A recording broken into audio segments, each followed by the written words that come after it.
I'm going to show you a fun banner card with some neat techniques for turning little scraps of designer series paper into banners. They're great decorative element and super popular right now. So I'm starting off with a piece of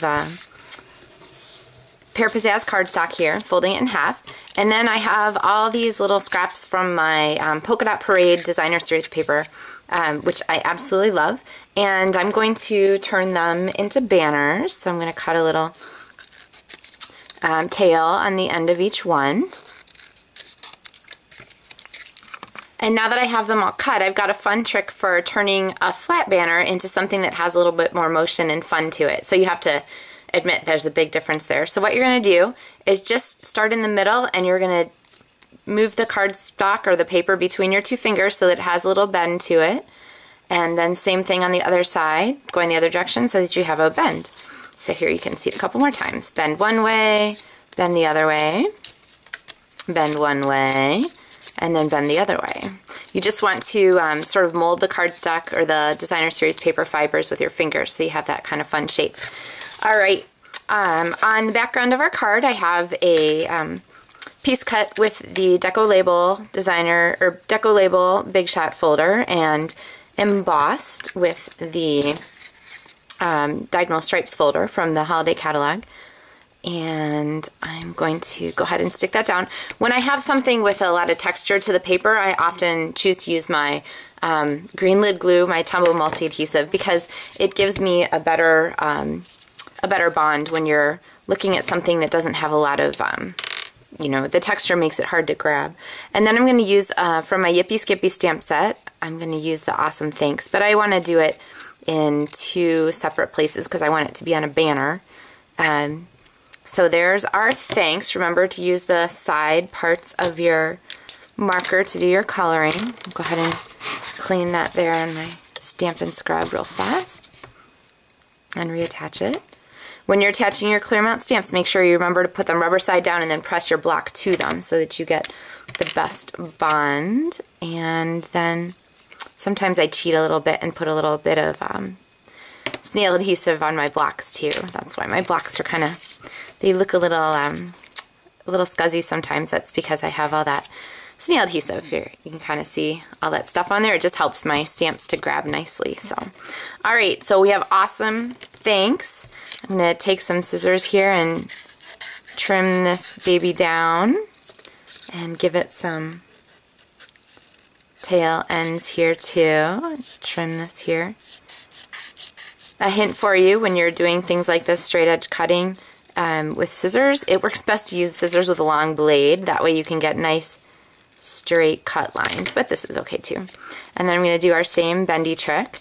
Remember, when you're working with the Stampin' Write markers, it takes just a little bit longer for the marker to dry than a regular classic ink pad.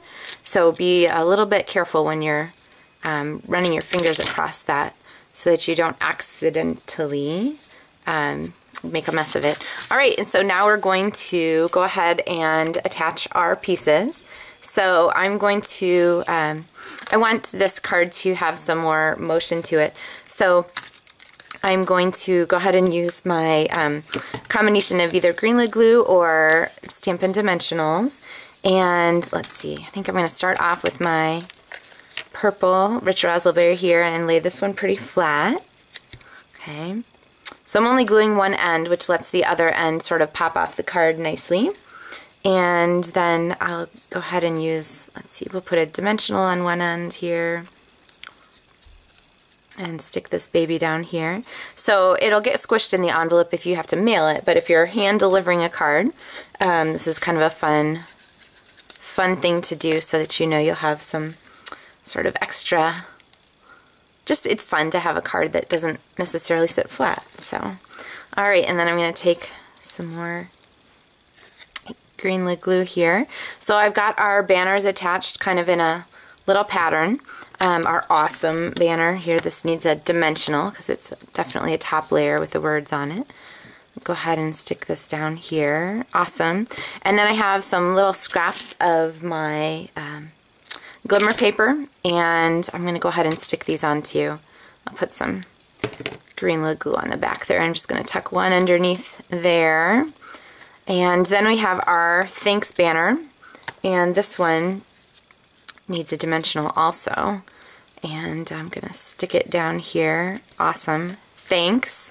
And we'll go ahead and put another piece of the glimmer paper there. Okay, so there is our banner card. Pretty fun, but we're going to add sort of one more thing to it, because really what card isn't better with glitter?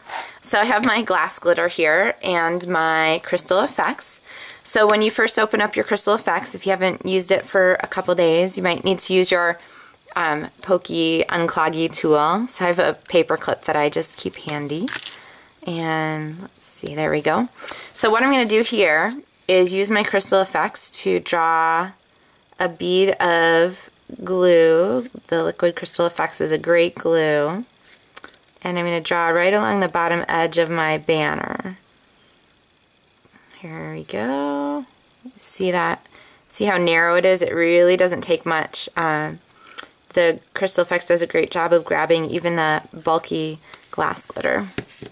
Okay, and then I'm going to set this over another piece of paper so that I can use my glass glitter. This stuff is really fun. It's nice and big and chunky, so you get a really cool effect from it.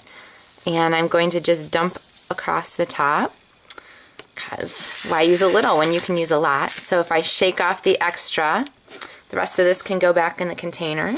And there is my finished thanks card with lots of bling from the shimmer paper and from the glass glitter. There you go.